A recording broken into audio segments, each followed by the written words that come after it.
이영호는 사람들이 삼국사기 지증왕 13년에 나오는 우산국을 독도라고 말한다고 주장하는데 이는 그의 억지 주장이다. 독도 연구자뿐만 아니라 보통 한국 사람들도 우산국은 울릉도를 중심으로 하는 나라로 알고 있다.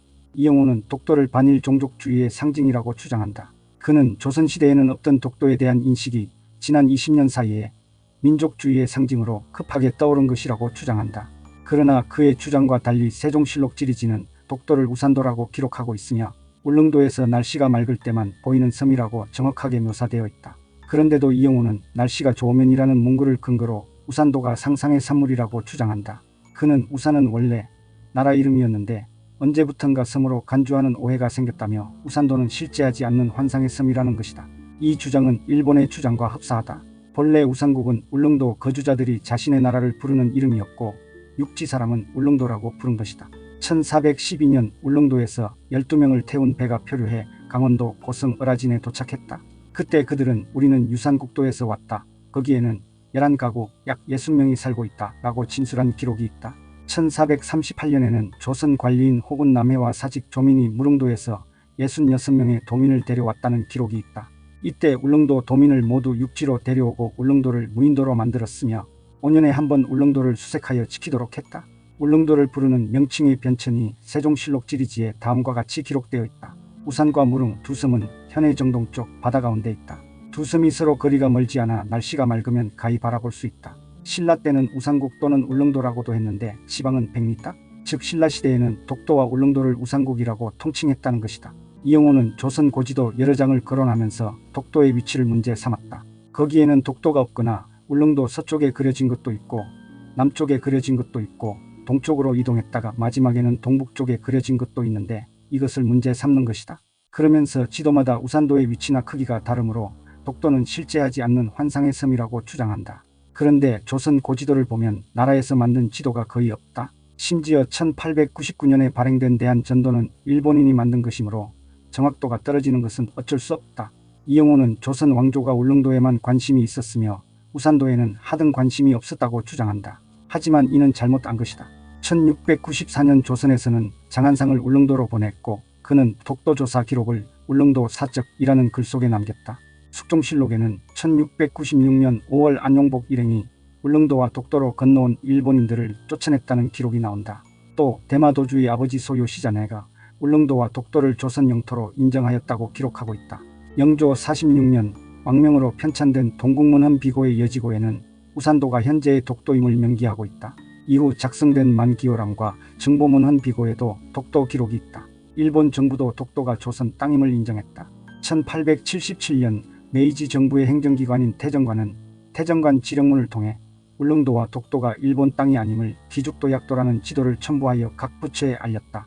이영호는 1900년 10월 25일 반포된 대한제국 칙령 제41호에 우산도라는 말이 없는 것을 우산도가 환상의 섬임을 공표한 것이라고 우겨댄다. 칙령 제41호는 울릉도를 군으로 승격시켜 울도군이라 하고 울도군의 범위를 울릉도와 축도, 석도라고 규정했다. 축도는 울릉도 동쪽 2km 거리에 있는 대나무가 많은 섬이며 석도는 독도를 말한다. 또한 1908년 대한제국이 출판한 정보문헌 비고는 울릉, 우산이라는 명칭이 모두 우산국의 땅을 말하며 외가 말하는 송도다라고 기록되어 있다. 칙령 제41호에 우산도 대신 석도라고 기재된 연유는 이렇다. 1882년 고종이 울릉도를 유인도로 만들기 위해 이규원을 감찰사로 임명하여 보냈다. 그가 울릉도로 떠나기 전 고종과의 면담에서 섬의 명칭에 대한 논의가 있었고 그 과정에서 우산도라는 명칭이 과거 우산국이라는 명칭과 혼동이 생길 것을 염려하여 석도로 바꾼 것이다. 석도라는 명칭은 울릉도 사람들이 돌섬이라 불렀기에 한자로 석도라고 기록한 것이다. 한편 이영호는 칙령 제41호에 나오는 석도를 오늘날의 관음도라고 우긴다. 그 이유로 유인도가 관음도와 축도밖에 없기 때문이라고 주장한다. 그러나 관음도도 2010년까지는 사람이 살지 않았다. 이영호는 1904년 일본이 독도를 자국 영토로 편입하는 과정에서 조사 결과 독도가 조선 왕조에 속한 적이 없었음을 확인했다고 썼다. 또 울릉군수가 일본 영토 편입 사실을 보고했으나 중앙정부에서도 별다른 대응이 없었다고 했다. 그러나 그의 주장과 달리 일본이 독도를 자국 영토로 편입한 것은 1905년이다. 또한 일본 해군성이 작성한 수로지는 1905년까지 독도를 조선으로 명시하고 있다. 무엇보다 당시 울도군수는 이 사실을 중앙에 보고했으며 의정부 참정 대신 박재수는 지령 3호로 일본 영토 편입은 사실무근이므로 일본인들의 행동을 조사하여 보고하라는 지시를 내린다. 그리고 1908년 대한제국은 정보문헌 비고를 발행하여 독도를 옛 이름 우산도로 표기하여 독도가 한국 영토임을 재천명했다.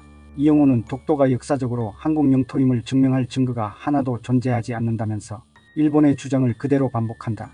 그러면서 소위 일본의 독도 필살기로 쓰이는 러스크 서한을 꺼내 들었다. 그 서한은 일본 외무성 독도 관련 페이지에서 가장 많은 분량을 차지하며 그들의 억지 논리를 바치는 거짓 증거다. 이 서한은 일본의 주장을 기초로 작성된 미국 무성의 내부 자료였고 비밀문서다. 단순한 참고 자료에 불과한 것이다. 공식적으로 1946년 연합국 사령부는 독도가 한국 영토임을 인정하는 훈령 제677호를 일본 정부에 보낸다. 연합국이 설치한 메가더 라인에서도 독도는 한국의 수역에 포함되어 있었다. 한일회담에서도 처음에는 독도가 의제에 없었는데 1962년 일본이 느닷없이 독도 문제를 국제사법재판소에 회부하자며 꺼내들었다. 결국 양국 간의 분쟁의 경우에는 외교적으로 해결하되 해결되지 않을 경우 양국이 합의한 절차에 따라 조정을 통해 해결하는 것으로 정리되었다.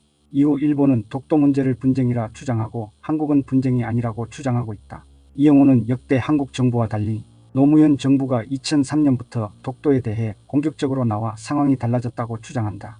그러나 한국은 이승만 대통령이 평화선을 선포한 이후 시설물을 꾸준히 독도에 설치해왔다.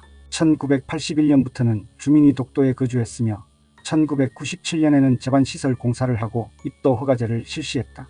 1998년에는 무인등대를 유인등대로 격상시켰으며 2005년 노무현 정부는 독도 입도를 허가제에서 신고제로 바꾸었다. 그러자 독도 관광객이 비약적으로 증가했다. 이영호는 독도에 관해 정작 중요한 사실은 거론하지 않는다. 즉 일본의 끊임없는 도발이다. 일본 시네마현 의회는 2005년 3월 다케시마의 날을 제정하고 독도를 시네마현 영토라고 우긴다. 매년 2월 22일에는 다케시마의 날 행사를 개최하고 있다. 이어서 2006년 4월 고이즈미 정권은 독도영해에 일본 해상자위대 탐사선을 보내겠다고 일방적으로 통보했다. 이에 노무현 정부는 독도영해 12해리에 16척의 경비정을 배치했다. 독도를 조용히 관리해야 한다는 이영훈의 주장에는 동의한다. 그러나 독도가 한국 영토라는 증거가 없다는 등 일본 우익의 대변인을 자처하는 행위는 용납할 수 없는 것이다.